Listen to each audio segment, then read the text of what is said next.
welcome all, welcome one and all to this, your favorite pub, where you, a group of illustrious explorers of the golden era of exploration, have gathered to tell your favorite tall tales to each other around the fire with a pint of your favorite brew. Today with us we have the Honorable Meridith Wahlburginia Toussaint, Lady Wilhelmina Wilhelmina, Lady Francine Drake, and of course Red Jessica the Squint-Eyed. And as you all know, these are four storied and amazing explorers with many, many things to share with us. And so the way we're going to be playing this game is this is a collaborative storytelling game where the person who tells the story before you will give you a prompt. And then you will run with that prompt and tell the story in finest tall tale form. So normally when we do this in person, we have little tokens, and you can interrupt someone to add or embellish their story so that they then have to take your further prompt and incorporate it into their story. We don't have tokens here, so you can just do that. Any of our four participants can feel free to add anything to anyone's story at any time. We will be starting with Lady Wilhelmina or Wontelmina. Will be prompting Lady Francine Drake. Oh God.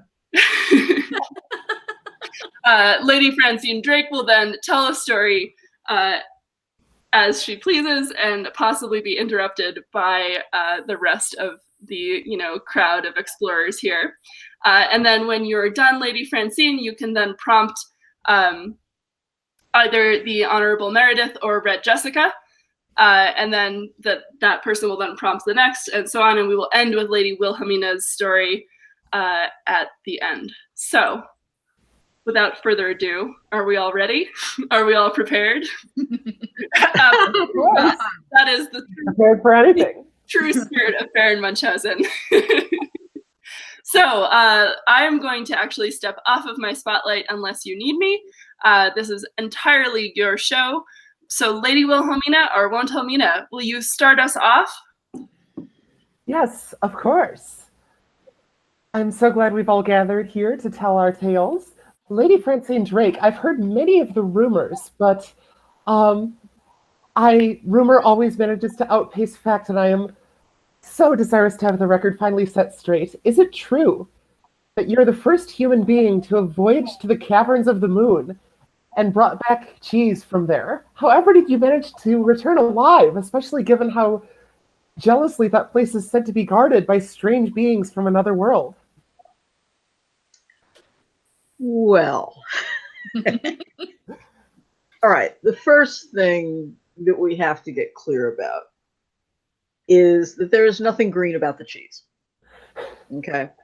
And with the best will in the world, I went there expecting the green stuff. And it turns out that it is actually just white, which is very boring. But there's nothing you can do about that. So anyway, the first thing you have to do to get to the moon is get somebody to give you a lift. So what this required me to do was to make my way to the northern shores of Africa. And the reason one does this is that one is actually closer to the moon there. And, it's easier for a request to be heard by the animals who kindly give one transport from the Earth to the moon, that is to say, the moon calves. Now, the moon calves infest the northern shores of Africa from approximately Tripoli to Morocco. And so you've got to, get a boat down there first, and that gets exciting by itself. And you have to be careful not to get caught in the halls of Tripoli, which are extremely a bit of a nuisance. But once you get out into the green country between the North Shore of Africa and the desert that lies within, that's where the moon calves hang out, with their moms, the moon cows, and their dads, the moon bulls. And what you've got to do is you've got to convince the moon cows, which are very, very perspicacious creatures, to lend you one of their children, or indeed two of their children, if you're bringing a friend, to fly you to the moon and let you sail among the stars. No, that's another story. So anyway, so I was forced to go down among the moon cows and find one that would lend me her child. And it took some doing, because the moon cows, you might not think it if you looked at a member of the species. They look rather like cows, except that the horns are always very crescent shaped. I found one of these moon cows who seemed to be amenable to the idea of allowing her youngest child, the newest one, to be introduced to space travel. And we got into some bargaining, and I was forced to give her all of that strange and mysterious currency that I knew I was going to have to bring with me, which is known as the coin of the bit. And having done that, she said, "Okay, fine. And she said to her baby moon calf, which was a boy, she said, 'You cannot be out past 10 o'clock. I don't care what the excuse is this time.'" And that was, I did not desire to get involved in a domestic, so I just let them get on with it. And finally, I got onto the moon calf and was transported, as it were, to the moon. Rather suddenly, but these creatures do not waste their time. And once on the moon, I had to make contact with the queen of the moon folk, who revels in the name of Queen Jaja. And having met her, we engaged in more bargaining over the cheese of the moon. Now, the problem, of course, is that I had spent all my coin of the bit with the moon calf's mum. So I had to find some other way to engage with her. And what I discovered, not to put too fine a point on it, was that the Queen of the Moon likes girls. And so we decamped into a quiet place and discussed, in the way of girl with girl, many important and occasionally physical things, which would probably not be appropriate to get into in a forum that may contain younger listeners. Naturally, I'll take the implications with it. Listen, we snogged, okay? So, there was much snogging. The moon is really good for snogging. Lady Francine, I hate to interrupt, but I had heard when I have heard the rumors of this story, I heard that this liaison was complicated by the existence of several fiancés who had later made themselves known when you had emerged from your discussions, as it were. Yeah, well, you keep hearing this stuff about the man in the moon. Well, there's more than one of them. And I have to tell you that they are jealous little buggers. I have to emphasize the little, and it may be that is one of the reasons that Queen Jaja is so hot on girls. One hates to cast aspersions from such a distance. Oh, certainly. Anyway, so anyway, we moved on to more interesting topics and got into matters of interplanetary cheese transport. And finally, I managed to agree with her that for the various good and sundry values that had just passed between us, so to speak, that I was good for approximately 100 weight of the best green or indeed white cheese. It's actually cream cheese, And you can get it with cranberries, which is also very nice, but that's a different part of the story. And then she had this packaged up for me, and I returned to the young mooncalf, and we made our way back to the northern coast of Africa. And then I immediately began, having bid farewell to my good friend the mooncalf, immediately began looking for refrigerated storage. Of course, and that would have been quite a challenge of its own in this day and age, I assume. Yeah, ice houses are a little thin on the ground in Africa, but Yes. you know that it's okay. So I'm sorry, I just have to interrupt. It was my understanding that you stored the cheese in the snows of Kilimanjaro. Is that true? Well, you know, snow leopards will say anything. I should have considered the source. You know, it's right. such a PR thing. They have not been the same since that errant bard, what was his name, of the Hemingway, made his path to that part of the world. It just hasn't been the same since. Place no veracity in the snow leopards. They are known for pulling the long bow, or indeed tail. Now, where do I go from here? I've lost the thread. Well, even if the leopards weren't an issue, I know that though you were the first person to return with the cheese, many other explorers had jealously sought it. How did you manage to keep your prize a secret from others who might have attempted to steal it and claim it for themselves? I didn't tell them. It has been a great and closely held secret until this moment, for it is truly said among the wise that a secret known by two is known by everybody. So I did what the Queen of the Moon, and indeed the mooncalf's mom, advised me, and kept my damn gob shut. And thus it goes. All right, now, who can I prompt? Who's next in line? I believe either Red Jessica the Squint-Eyed, Red Jessica, or the Honorable Meridith. Yes. Jessica, what is that we heard about you and the strange crocodile with the golden horns? Or maybe it was an alligator. No. Or it might have been an alligator. Well, that is the first problem. That is definitely the first problem. Is it a crocodile or is it an alligator? If you want to insist that it was a crocodile, I could tell you a story, and none of it would be true.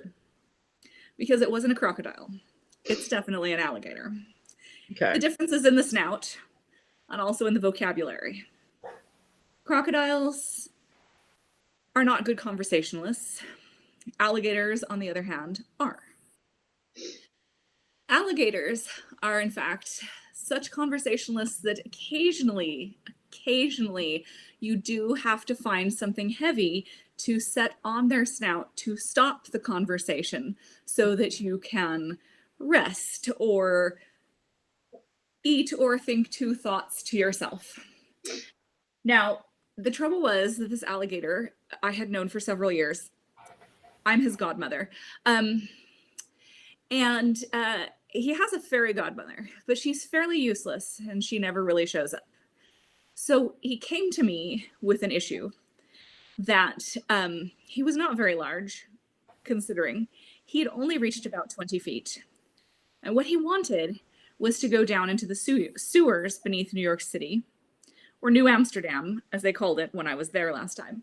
But he wanted to go down into the sewer system and stay there a few years and then come up when he was 100 or so feet long, as is traditional with his clan. But I had not been there in so long that I just didn't think it was a good idea. So we were trying to think of a way that we could make him stand out to the other alligators without being 100 feet long. And we had heard that if you take an alligator all the way up north to the actual North Pole, which is not where you think it is, but there is actually an ice floe with a pole on it that is north, the extreme north. And if you go up there you can, in fact, have one wish granted. So I said, I'm going to take you up there because I just don't think that hanging out in the sewers beneath New Amsterdam is something that would reflect well on either of our families. So, isn't it true, though, that the North Pole has a heavy infestation of feral elves? How did you manage to ward off this danger as you made your journey there? now this is the thing. This is what you got to do. You have to make the elves think it's their idea. So what we did was we actually hired a boat to take us there that was manned by feral elves. Well, I guess crewed by, we shouldn't say men because they were not. They were both female and elves. So it was crewed by feral elves. And what we did was we made it sound as though it was their idea, which is incredibly tedious and took a very long time. And honestly, I have never been so drunk and I don't really remember what happened. But the next thing I knew, we were in fact in a boat shaped like a giant leaf headed towards extreme north. Now, the trouble with that is that there is a large sea serpent population, which has been specifically bred by the feral elves in order to guard their land, which isn't actually land, but do not ever tell them that it's not actually land, it's just a bunch of ice, because that is very offensive to their people. But it is just freaking full of what I like to call worms, but which they call sea serpents. But these suckers are roughly the size of the average subway train. And they farm them, they're like their cattle, they milk them, they make cheese out of the milk, they eat them, they ride them. Is it as good as the cheese from the moon? Now, it's very different and it's very hard to compare. The closest thing I can find to it is that sort of sweet brown goat cheese in Norway. It's very different from the moon cheese, which is more Brunost. This is a very similar to Brunost. I see. Yes, which is a favorite of mine. It doesn't cut well, so you just sort of crumble off little pieces, sprinkle it on a little flatbread. We developed quite a taste for it because it's largely what the elves keep on their leaf boats for eating. But what we ended up having to do because of the serpents was make a sort of palanquin out of our boat at some point. We ended up tying the boat to the top of one of the sea serpents. And then what I did was I used my godson as bait, which is what he's looking for at his size. So essentially, I dangled him out in front of our sea serpent as we rode in the back of the boat, and it would lunge forward and snap at him, and we would drag him out of the way, and then we would move forward. And it was a sort of a weird humping motion that sort of reminded me of riding on the giant caterpillar that one time in Brazil. But I don't like to talk about that. But we went forward in little leaps like that, riding up in our leaf boat up high. And the real problem came when several of the other feral elves recognized our crew and sort of let them know that this wasn't something that feral elves usually do, is help people get to the North Pole, which is a sacred space to them. And it then occurred to our captain that she had probably been sort of out drunk and convinced by me to take on this trip. So they left us on an ice floe with a polar bear, and they took off on their sea serpent boat palanquin situation. So the good news is, my godson, he's a very clever boy. He speaks polar bear. So he managed to convince the polar bear that not to eat us, but to help us get to the North Pole. But the problem was that the polar bear did not want to let me ride on him, but wanted to ride on me in order to get there. So I ended up having to swim with the polar bear sort of hanging off of me like some enormous, very weighty cloak. Surely that was an outstanding physical feat that only someone like you, Jessica the Squint-Eyed, could have accomplished. Well, yes. Just don't tell anyone that I really only dog paddle. So I found a good shaped piece of ice and used it like one of those little paddle boards. And I put my chest on it and just kicked really, really hard. And occasionally my godson was able to help by pushing with his nose, which is why it's handy. He's an alligator since their noses are broader. And he would push against me and he would use his tail like a little propeller, which is one of the alligator skills that they really don't show off enough. And it's very handy. They can also go into helicopter mode if so motivated. So we finally made it to the extreme North Pole. And that's when we discovered that it is just a pole and does not grant wishes in any way, shape, or form. It's literally just a pole that the elves stuck in the ice to mark north. I'm devastated. And the reason why they don't want you to go there is so you don't find out that's all it is. So we did the only thing we could do. We knocked the pole down and used the gold to make all of us a little set of horn crowns, as is traditional amongst our clan. We adopted the polar bear into the clan, so now there is a polar bear with a lovely set of golden horns. I have some myself, but I only wear them on special occasions. And of course, my godson has his pair, which he wears all the time to make up for the fact that he is only about 20 feet long at this point. Truly a stirring tale of heroic bravery. And cheese. What a trip. And cheese. I mean, there can never be too much cheese. You never can. Not in a quest. Red Jessica, would you be willing to prompt the Honorable Meridith Wahlburginia Toussaint? I would be delighted to. Because, as an honorable lady, I was very shocked the first time I heard this story rumored. I was attending Lord Dabney's ball, and he happened to mention that the last time you came to one of his balls, Honorable Meridith, Yes. his diamond was missing. And I think you know which one I'm talking about. I am talking about the ultra-phalange diamond, which looks like a blue human hand. Do you care to comment? Well, of course I would, but before I begin with what I'm going to assure you is an entirely truthful story, I want you to know, Red Jessica, darling, how much I have heard about you and how delighted I am to meet you at last, and how I do hope we can be good friends. And call me Wally.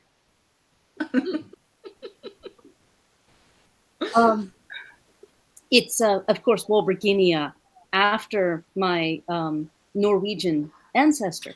And I don't know if you know that I am, of course, closely related to both the royal family of Norway and also Saxony and also England, and that any suggestion, given the wealth of my background, that I might have misappropriated something from someone else is laughable. On the contrary, I will have you know that diamond, the ultra-phalange, was stolen. It was stolen from a small family of individual trolls who live in the north of my family's land, their farm, small farm, in Norway. And the trolls came to me, Wally, they said, someone has stolen our diamond, and we need you to get it back for us. Now, I do move in certain circles, not only because of my breeding, but of course also because I'm such an entertaining guest. I always have a good story to tell. I always get invited to the finest parties. And so this little gathering is a perfect example of that, isn't it? Really? Yes. So I was invited to that party, and I would never have gone were it not for this terrible story that the trolls had told me. Because everybody knew that these people were social climbers and not the kind of people that I would normally associate with. But I stooped, Red Jessica. They should have been grateful that I was there. And even knowing what I had heard about these people, I could not believe that it was in fact true. Right there on a plinth was the ultraphalange diamond. So I needed to get it back, which was not simple, as there was a ruthless guard set to watch it every minute. But let us just say he was impressed and an aficionado of my interpretive dance. And while he rested afterwards, I scooped up the ultraphalange diamond, slipped it into my bodice, and made my exit. Now, if I may interrupt. Yes, Lady Wilhelmina. I have some familiarity with the social calendar, and I believe that this same party was attended by Baron Horatio What's-His-Face, who had sworn to duel you should your paths ever cross again. However, did you avoid him and manage to get away safely? Well,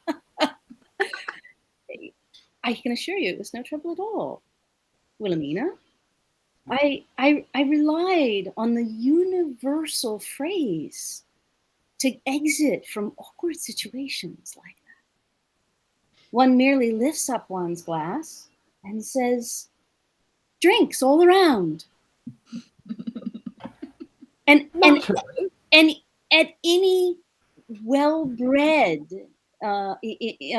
soiree, everybody has to go to the bar and get a drink, including Lord Horatio What's-His-Face, which is when I left the room.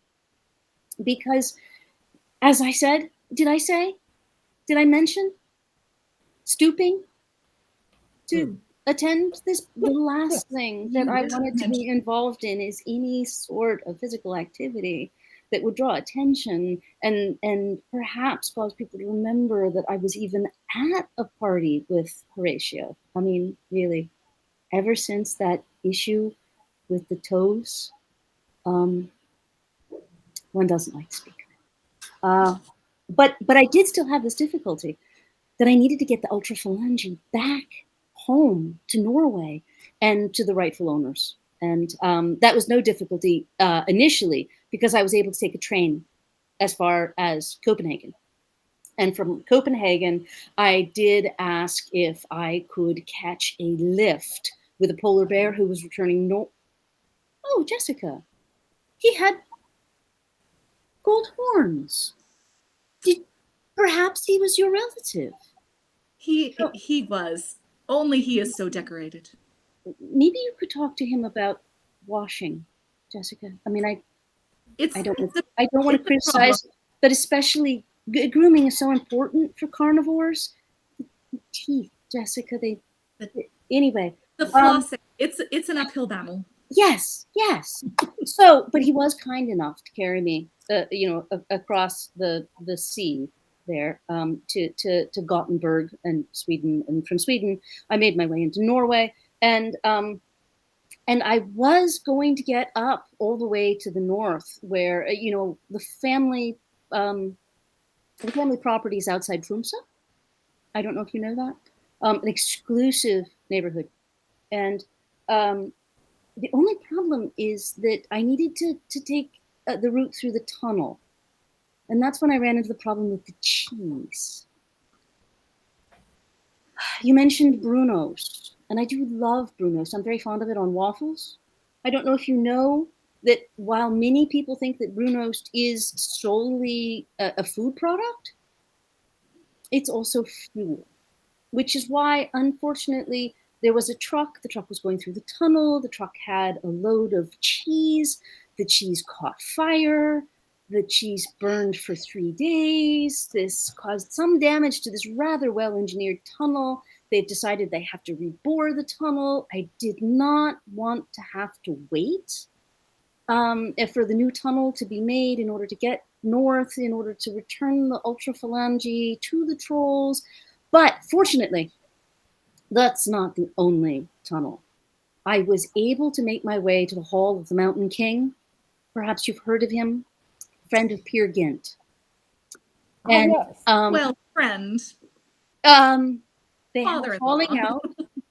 But anyway, I made my ways through the Hall of the Mountain King to the other side of the mountains there, and north to Tromsø, where I turned left, and just outside Soria Moria, I was able to alert the trolls by ringing a small golden bell, and they came out and they handed over. Oh, I'm sorry, I didn't want to give the idea that they handed over anything. That I would never have done a thing like this for money, you understand.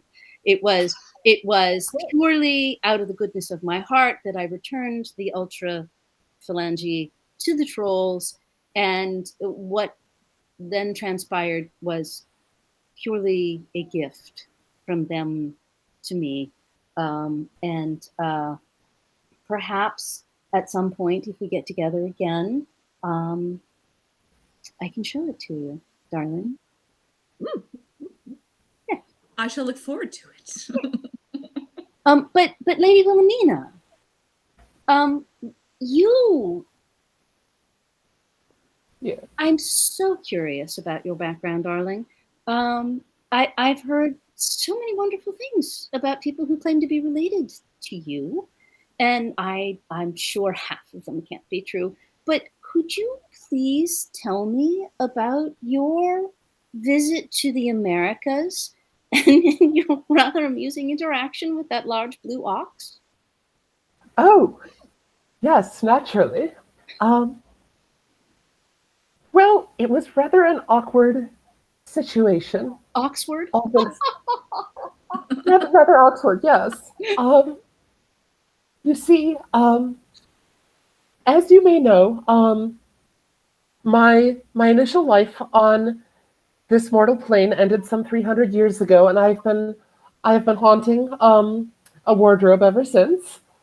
And unfortunately, in more recent years in the Americas, there's been quite a trade in vintage furniture, and so I was moved from the mansion I had been comfortably haunting, and shipped off to the home of a wealthy American industrialist who was then building an expansive log cabin style mansion in Minnesota. I suddenly found myself there. I couldn't drift through the halls and cast ominous portents in the home I had once known. It was quite a lot for me to get used to. But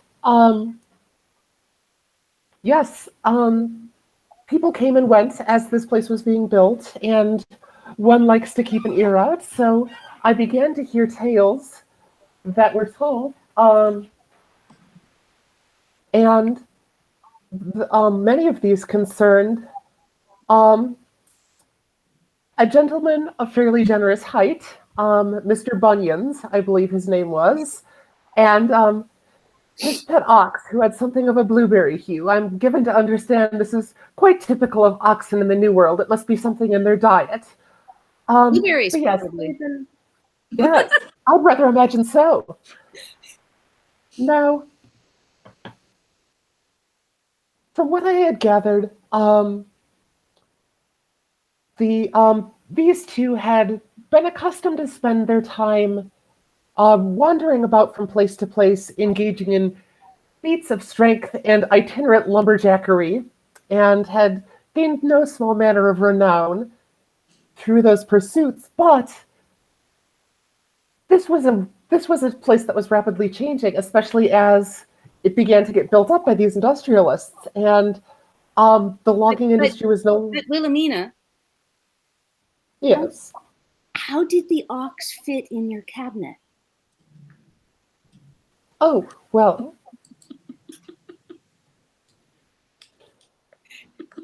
You see, that's quite the thing of it. For, I say I've been haunting the cabinet. You're talking about is... In truth, I believe the time has come to tell you everything. Though on this mortal plane, I am bound to this wardrobe, yes, it is because in the back of it is one of those convenient little portals between worlds. And so,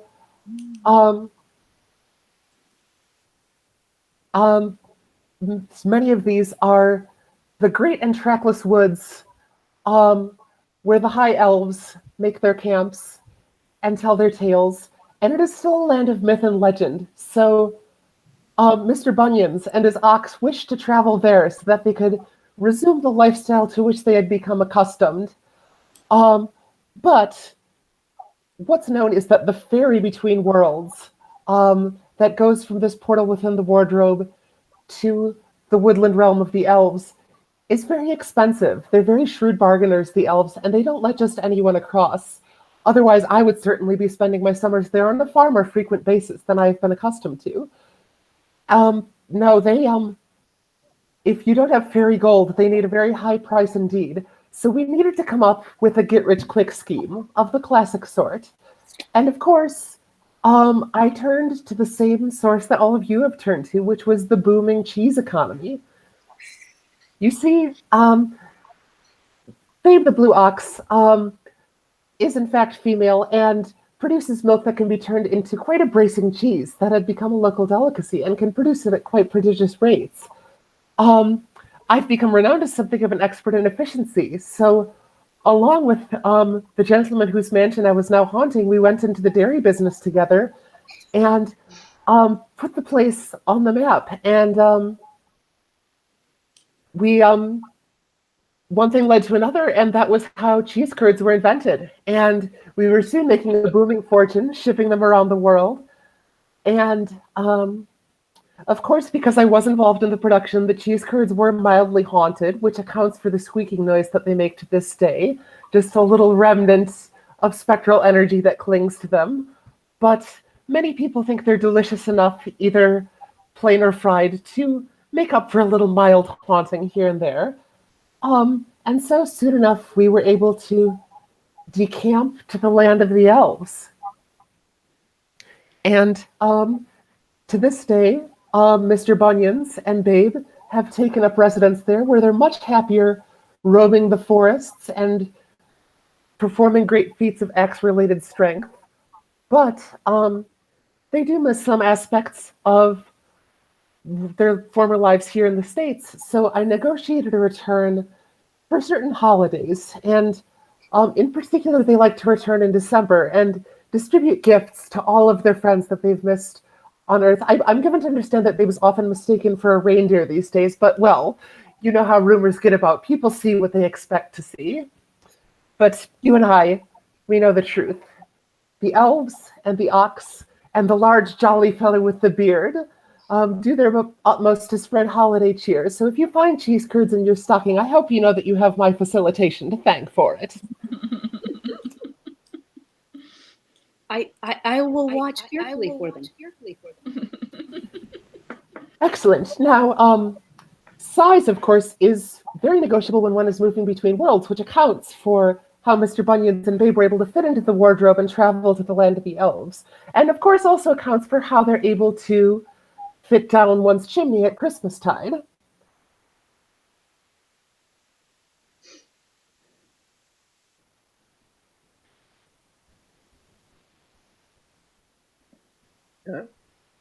I believe you're on mute. Oh, yeah. I am, in fact, muted, but no longer. Welcome back. My friends, this has been a stirring set of tales. I hope that you have enjoyed your sojourn in the land of Baron Munchausen as much as I have. It's always a true pleasure. I'm not sure whether the cannibalism economy from last night or the cheese economy from today is more preferable, but here we are in the land of Baron Munchausen where anything is possible. Thank you so much for joining us all today. And I just wanted to remind everybody that we do this every year. We have CrossingsCon because this is, of course, our very favorite panel and game. And we will be in person next year in Montreal, Canada. Registration is open right now, and you can register at the staff desk. There's a little doohickey that you can interact with, and it will allow you to register. There's also spots where you can interact with the treasure chest to register, the pile of books to buy a book plate signed by one of our authors, and the pile of coins to support us with a one-time donation. And I also wanted to announce that we have a new little doohickey on the staff table, which will allow you to sign up for our newsletter. So if you would like to have continuing information about CrossingsCon and what we're up to and who our guests are going to be and all of that fun stuff, you can go sign up for that there. And with that, I would like to thank the Honorable Meridith Wahlburginia Toussaint, Lady Wilhelmina R. Wilhelmina, Lady Drake, and of course, Red Jessica the Squint-Eyed, for your fabulous participation today. And thank you so much for sharing your amazing tales of bravery, heroism, and cheese with all of us. Especially the cheese. Especially the cheese. And I just want to add, the Brunos did in fact catch fire in the Norwegian tunnel, burned for 3 days, wrecked the entire tunnel, and they have to re-drill it through the mountain. Oh my gosh. It's always good to mix a little truth into your stories. No one will believe it. I love this so much. Baron Munchausen is fun and educational, I always say.